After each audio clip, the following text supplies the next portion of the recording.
Madam, friend అలా చేశాడంటే ఏదో ఒక కారణం ఉంటుంది కదా.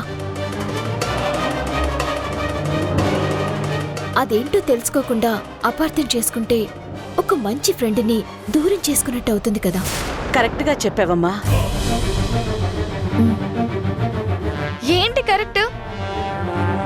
మోసం చేసిన వాళ్ళు ఫ్రెండ్ ఎలా అవుతాడమ్మా? అవుతాడు. ఒక ఫ్రెండ్ నిజంగా మోసం చేశాడంటే ఏదో బలమైన కారణం ఉండే ఉంటుంది. అదేంటో తెలుసుకోవాలి. ఏదైనా అవసరం ఉందంటే అదేంటో తెలుసుకుని ఆ అవసరం తీరిస్తే ఇక ఎలాంటి తప్పులు జరగవు. చూడమ్మా గాయత్రి, మనం ఎవరితో అయినా ఫ్రెండ్షిప్ చేసేటప్పుడు ఆలోచించాలి. చేసిన తర్వాత ఆలోచించకూడదు. అర్థం చేసుకోవడం మాత్రమే ఉండాలి. మనం ఎవరితోనైనా ఫ్రెండ్షిప్ చేసేటప్పుడు ఆలోచించాలి. చేసిన తర్వాత ఆలోచించకూడదు. అర్థం చేసుకోవటం మాత్రమే ఉండాలి. ఈవిడేంటి అచ్చం రాధ చెప్పినట్టే చెప్తోంది. ఇద్దరూ మంచి సింకులో ఉన్నారు. ఈవిడ రాధ మాటే నమ్ముతుంది. అదేంటే కూతురికి సపోర్ట్ చేయకుండా ఈ రాధకి సపోర్ట్ చేస్తున్నావేంటి? అమ్మా, ఎప్పుడు న్యాయం ఎటువైపు ఉంటే అటువైపే మాట్లాడాలి. కూతురు కదా అని వెనకేసుకొస్తే తన జీవితమే అన్యాయం అయిపోతుంది. పదదేవకి,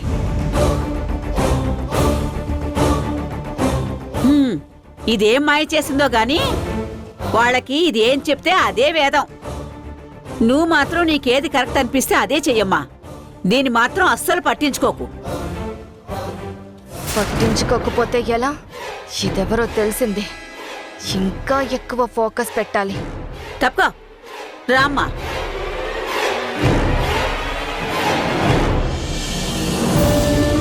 స్నేహం విలువేంటో అది అనుభవించిన వాళ్ళకే తెలుస్తుంది. ఈరోజు చిన్ని గనక దొరుకుంటే తనని నా పక్కన పెట్టి మా స్నేహం గొప్పతనం ఏంటో చెప్పుండేదాన్ని. ఎక్కడుందో, ఎప్పుడు కనిపిస్తుందో.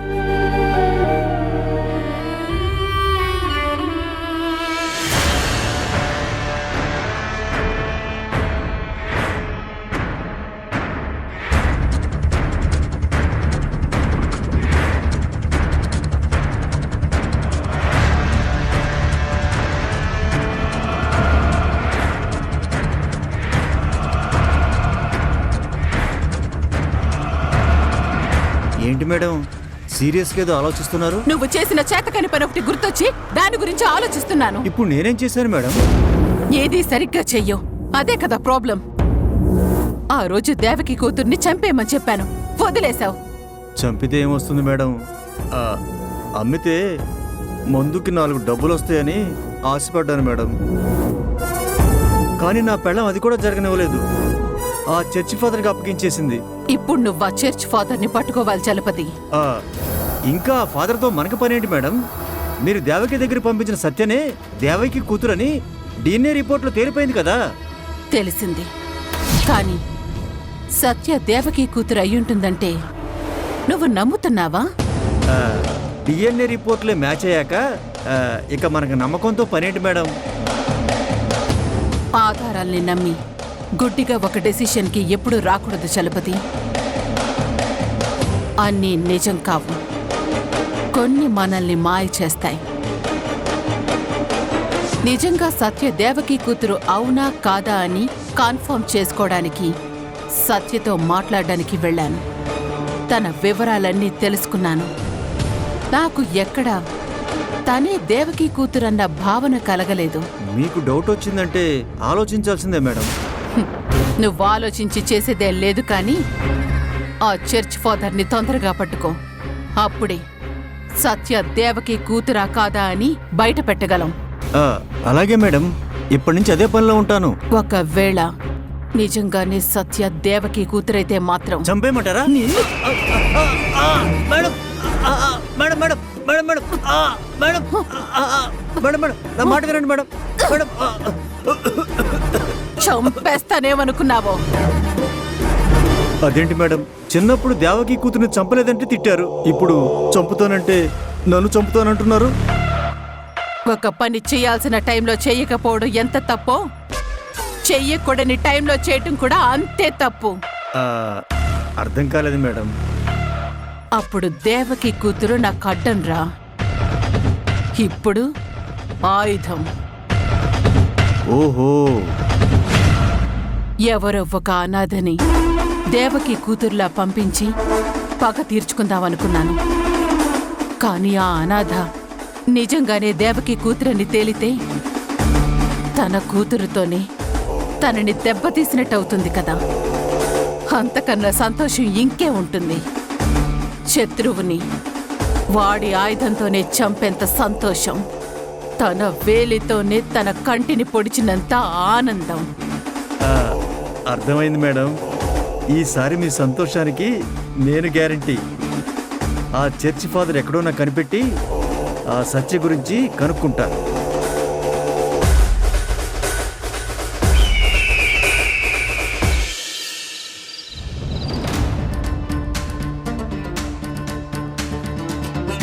నేను నీకు ఫోన్ చేసి వచ్చే గ్యాప్లో తను ఇక్కడి నుంచి వెళ్ళిపోయింది.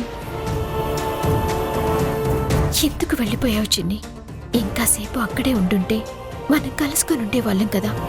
ఇన్నేళ్ల మన ఎడబాటికి తెరపడి ఉండేది కదా. ఇప్పుడు నువ్వెక్కడున్నావు? మళ్ళీ నిన్ను ఎక్కడని వెతకాలి?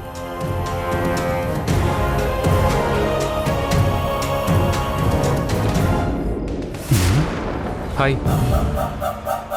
హలో రాధా. ఈ దరిదాపుల్లోనే లేదు. రాధా, ఏ నీకేమైనా పిచ్చా? ఎందుకు అలా అరుస్తున్నావు? ఏం చేయమంటావు? పిలిచిన పలకనంత పరధ్యానంలో వేరే ఏదో లోకంలో విహరిస్తున్నావు.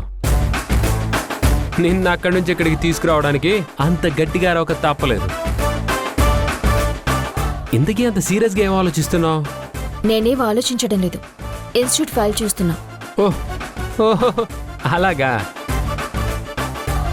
అయితే ఇప్పుడు నువ్వు ఏ ఫైల్ చూస్తున్నావో చెప్పు. ఆ, ఏయ్, కిందకి చూడకుండా. ఏదో ఆలోచిస్తున్నాను. నీకెందుకు? నువ్వు చెప్పకపోయినా నాకు తెలుసు రాదా. ఏం తెలుసు నీకు? ఆ, సరే, నేనేం ఆలోచిస్తున్నానో చెప్పు. ఆ, ఆ, నా గురించి ఆలోచిస్తున్నావు కదా. ఏంటి? నా గురించి ఆలోచిస్తూ ఊహల్లో విహరిస్తున్నావు కదా. ఇంతకీ మనం ఎక్కడున్నాం? ఊటీ, కొడైకెనాల్, లేకపోతే హిమాలయాల్లో మంచుకొండల మధ్యలో ఉన్నావా? శ్మశానంలో ఉన్నా. అక్కడైతే ఇంకా బెటర్. అక్కడ ఎవరు ఉండరు, ప్రశాంతంగా ఉంటుంది. నిన్ను ఓ, ఏయ్, నా మొహం చూస్తే ఊహల్లో విహరించినట్టు కనిపించిందా? బాధ, నిరాశ ఏమీ కనిపించలేదా? కనిపించాయి. అందుకే ఏం ఆలోచిస్తున్నావు అని అడిగాను. ఇప్పుడు మనం ముందే చెప్పేస్తే ఎదుటి వాళ్ళు వాళ్ళకిష్టం వచ్చింది ఊహించుకునే ఛాన్స్ ఉండదు కదా. ఇప్పుడు చెప్పు, ఏం ఆలోచిస్తున్నావు? చిన్ని గురించి. అనుకున్నా. హ, నువ్వు డిసప్పాయింటెడ్గా ఉన్నావంటే అది నీ చిన్నప్పుడు ఫ్రెండ్ గురించి అయి ఉంటుందని అనుకున్నా. చూడు, మనం ఎవరి కోసమైనా ఇంత పరితపిస్తున్నామంటే వాళ్ళు తప్పకుండా కలుస్తారు. కాకపోతే కాస్త ముందు వెనక అంతే. చిన్ని ఎక్కడుందో ఈరోజు తెలిసింది.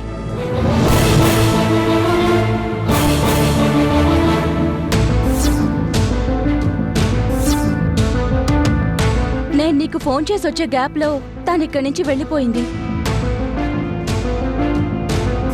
సడన్ గా ఎక్కడికి వెళ్ళిపోయిందో తెలియట్లేదు.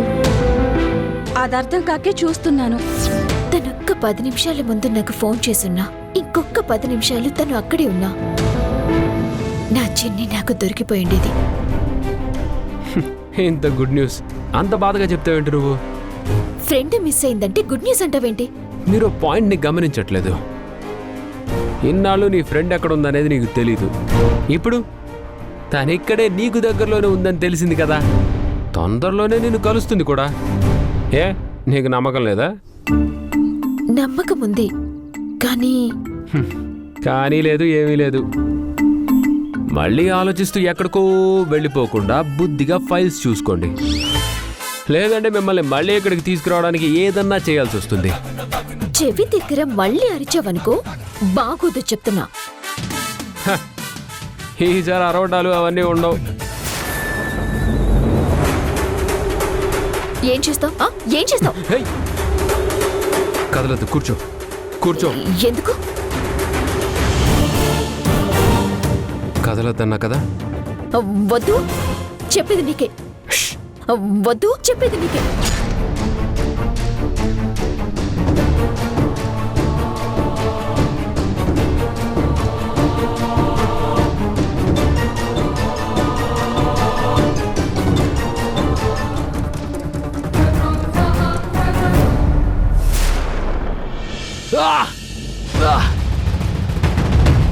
ఏయ్, నిన్ను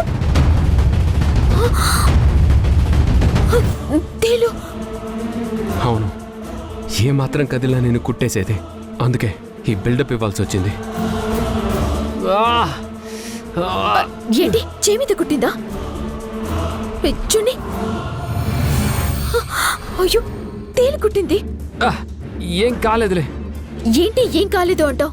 తేలి విషయం ఎంత ప్రమాదమో తెలుసా? ఉండు.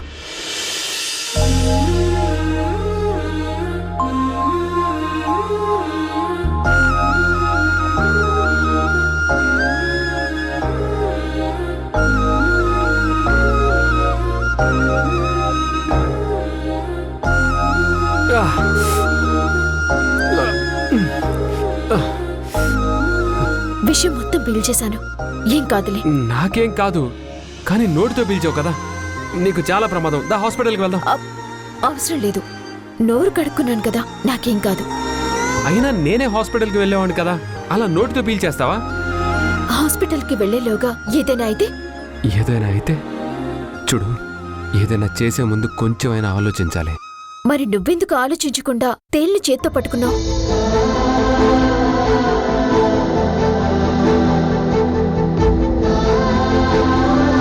ఇదిగో, నువ్వంటే ప్రాణం, నీకోసం ప్రాణాలిస్తాలాంటి పిచ్చి పిచ్చి డైలాగులు చెప్పొద్దు.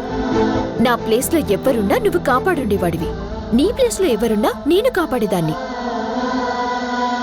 ఇది జస్ట్ మానవత్వం అంతే. అర్థమవుతుందా? ఇప్పటికే లేట్ అయింది, నాకు నిద్రొస్తుంది, పడుకో. అది కాదు.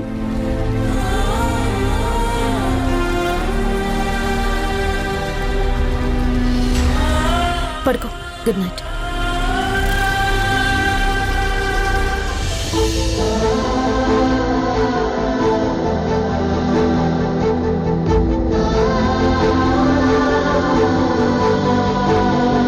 ఏంటి చూస్తున్నావు? పడుకో.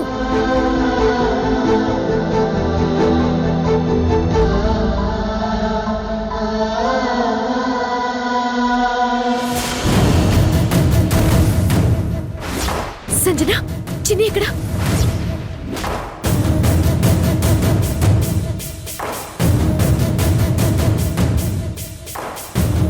ఏదో అదృష్టం బాగుండి తప్పించుకున్నా, లేదంటే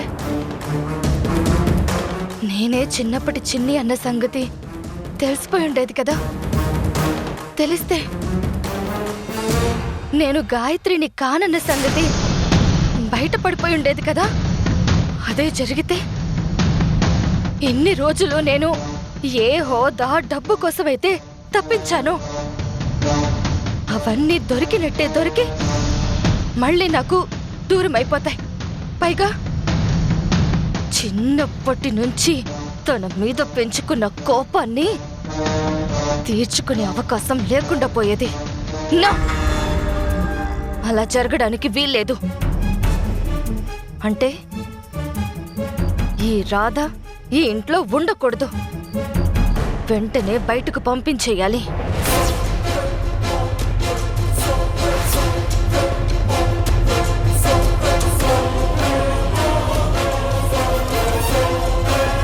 ఆ నానమ్మ సపోర్ట్ అయితే నాకే ఉంది గాని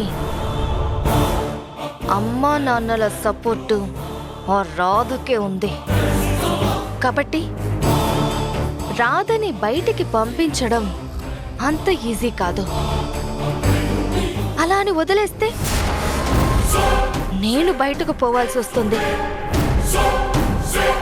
ఏదో ఒకటి చెయ్యాలి. ముందు వాళ్ళకి రాధ మీద కోపం వచ్చేలా చేసి తర్వాత వాళ్ళ నోటితోనే రాధని పంపించేలా చేస్తే ఏ సమస్య ఉండదు. చేస్తా. ఇక నుంచి ఫోకస్ మొత్తం రాధని బయటకు పంపించడం పైనే.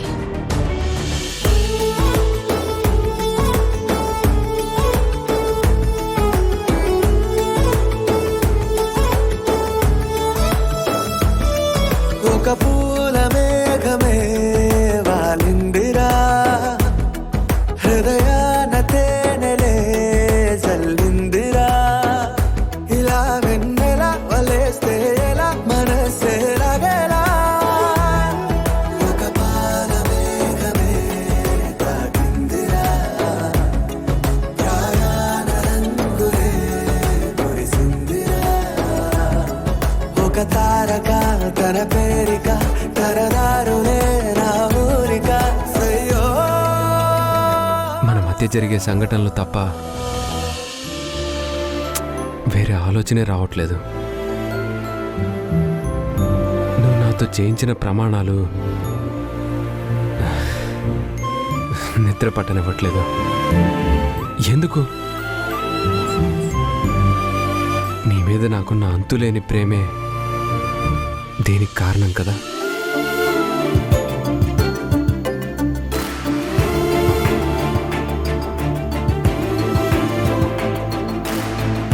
ఒకే గదిలో ఉంటున్నాం, కానీ భార్యాభర్తలం కాదు. ఇద్దరికీ ఒకరి మీద ఒకరికి ప్రేమ ఉంది, కానీ బయట పెట్టుకో. ఏమన్నా అంటే మన అవసరం మనల్ని కలిపుంచుతోంది, ప్రేమ కాదు అంటావు.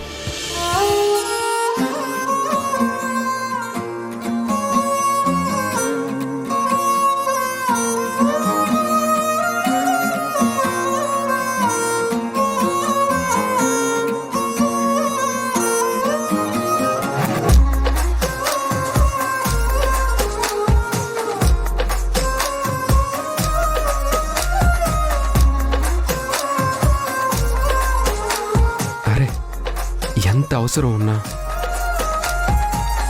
ఇష్టం లేనిది ఇద్దరు మనుషులు ఇలా కలిసి ఉండలేరు. నీకు తేలు కుట్టబోతే నేను చెయ్యడ్డు పెట్టా. నా ఒంట్లో ఎక్కిన విషాన్ని నోటితో నువ్వు తీసేశావు. ఇదంతా ప్రేమ కాదా? ఎందుకు దాచుకోవాలని చూస్తున్నావు? పోనీ నేనే గట్టిగా నా మనసులో మాట చెప్దామంటే ప్రేమిస్తున్నానని చెప్పకూడదు, గీత దాటకూడదు, పెళ్లి చేసుకుందామని అస్సలు అడగకూడదు అని నాతో ప్రమాణాలు చేయించుకున్నావు. ఇంకెలా చెప్పేది?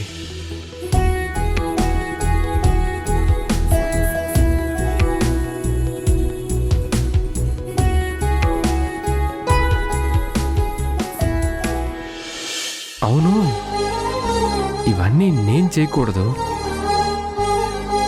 కానీ నీతో చేయించొచ్చు కదా. ప్రేమిస్తున్నానని నువ్వే చెప్పేలా చేస్తే, నువ్వే గీత దాటేలా చేస్తే, పెళ్లి చేసుకుందామని నీతోనే అనిపిస్తే ఎలా ఉంది ఐడియా?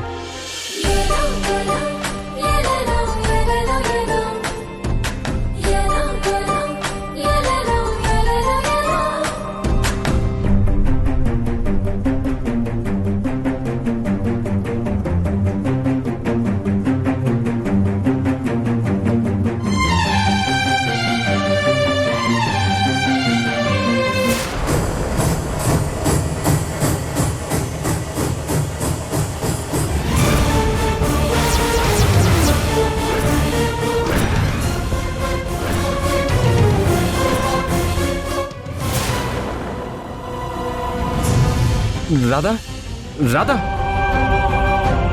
రాధా, రాధా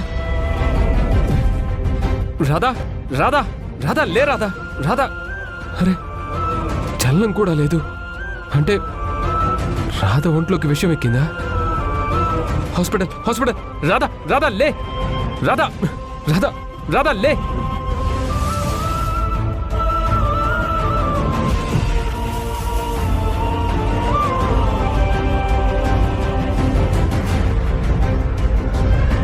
అమ్మా నువ్విచ్చిన మందు సరిపోతుందా లేక హాస్పిటల్కి తీసుకెళ్లాలా? అవసరం లేదులేరా. ఇంతకు ముందు తేలుకుట్టిన ఎంతో మందికి ఈ మంది ఇచ్చాను నేను. ఏమీ కాదులే. కాకపోతే ఈ రాత్రంతా నిద్రపోకుండా ఉండాలి. లేదంటే విషం ఒళ్ళంతా పాకుద్ది. ఇప్పుడు నాకు బాగానే ఉంది బామ్మగారు. ఏంటి ఉండేది? ఆ విష ప్రభావం వల్ల మత్తుగా ఉంటుంది. నిలబడ్డా కూడా నిద్ర వచ్చేస్తుంది. అయితే సరే, రాత్రంతా దాన్ని నిద్రపోకుండా నేను చూసుకుంటాను బామ్మగారు.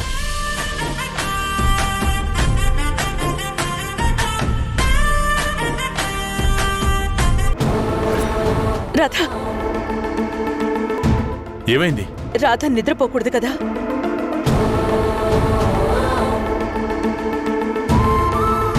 తన ఒంట్లోకి విషం చేరిందని తెలియగానే కన్న పేగు కదిలినంత బాధ. ఈ బంధం ఏంటో అర్థం కావడం లేదు.